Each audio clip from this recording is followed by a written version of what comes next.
I didn't know that God would disgrace me to show me that Jonathan was even a saint.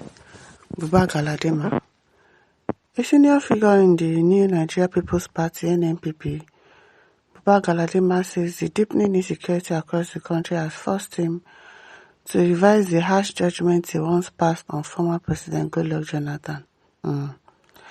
Speaking in comments reported by Daily Post on Tuesday, November 25, 2025, the political veteran admitted that he had been one of Jonathan's most vocal detractors during the former president's time in office.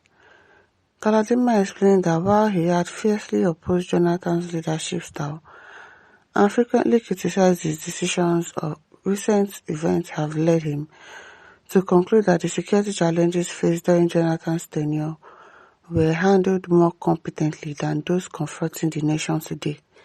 Now.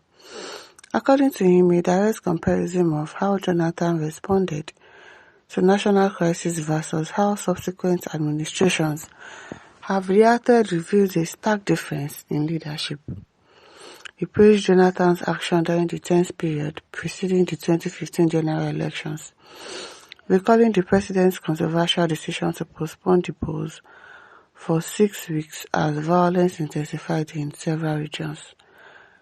Galadima noted that Jonathan took what he described as an unpopular but necessary step by seeking outside assistance, including hiring foreign mercenaries to help restore stability. He even hired foreign mercenaries. Is that not what Trump wants to come and do? And are they not supposed to say, okay, yes, please help us? They refuse. He said the intervention quickly eased tension and made it possible for the election to proceed in every polling unit nationwide, even though there had been widespread fears that insecurity would prevent voting in some areas. He argued that if the country faced a similar situation under the current administration, the response would be far less decisive. Instead of taking urgent action to protect citizens and safeguard the democratic process, Galadima claimed today's leader would allow the chaos to worsen, thereby creating opportunities to manipulate election outcomes. In his view, Jonathan's handling of the 2015 crisis demonstrated a commitment to democratic values that is lacking among present-day office holders.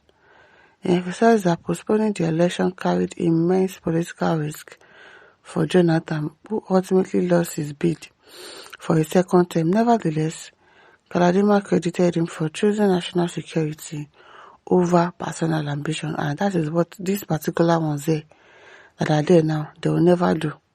And that their ambition is more important to them than the lives of Nigerians.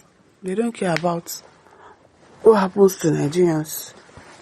Reflecting on his previous criticism, Galadima said he had once been unwavering in his opposition to Jonathan. However, he now believes that time and unfolding events have revealed a different picture of the former president leadership. I didn't know God would disgrace me to show me that Jonathan was even a saint. He remarked, acknowledging that his earlier assessments were misguided.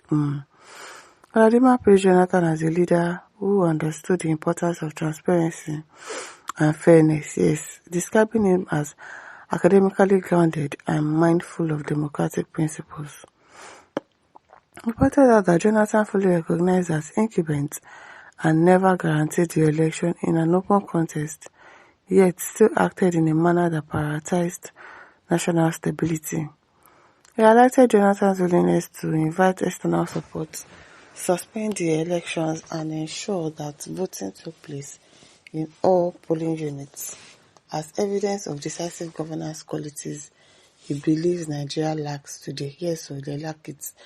According to Galadima, these actions demonstrated the level of integrity and selflessness that set Jonathan apart from his successor. Yes, indeed. As Onyekere says, many of these regime supporters will soon cry. They will cry at Dino. They are already crying. He's already crying at Dino. All of them are already crying. Ashika says, this is God medicine after death. God will keep you alive to see the harm you have caused to Nigeria, and you all benefited from Goodluck regime, but to work against him all in the name of bringing into power the chief architect of Boko Haram in Nigeria. But even in death, he will not find peace. Etim Solomon says, Buba, you have not seen anything yet though. You and your fellow detractors of good luck will surely know no peace. Evil men. Mary says, Galadima, you are just started. Problem, you won't have joy. You are just started problem. You won't have joy till you pass away because you are among the evil politicians that betrayed Nigerians. Shame on you at old age and your own Baba Wole Soyinka at old age that team up with the devil. Yes, so they are already regretting, obviously. They are already regretting.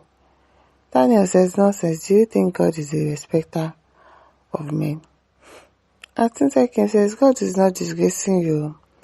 It is your religious belief that beclouded your reasoning propensity. Is not only affecting you alone, it affects great number of blind worshippers and extreme fanatics that turn their fanatical beliefs to unnecessary war outbursts and radiate to criminalities.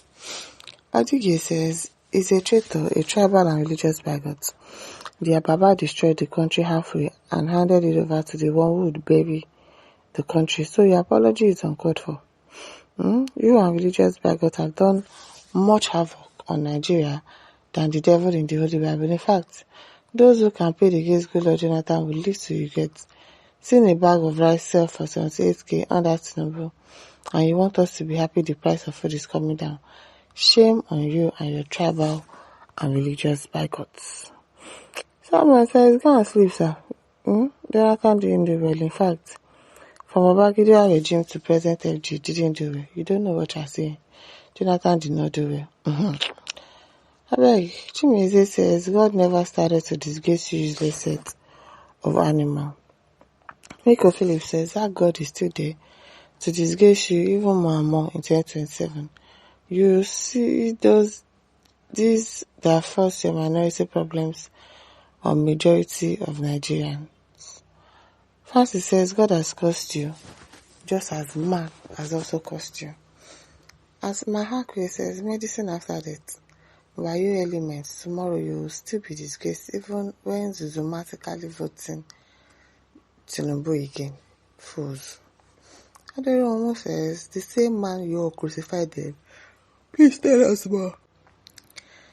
J.I. says, Jonathan isn't a saint. You all are birds of the same feather. Let him come back if he will not disgrace himself. He's not coming back. Oh. Don't worry. People making that they suffer, they go. My listeners, don't forget to like, to share, subscribe. Thank you for listening. See you some other time. Bye.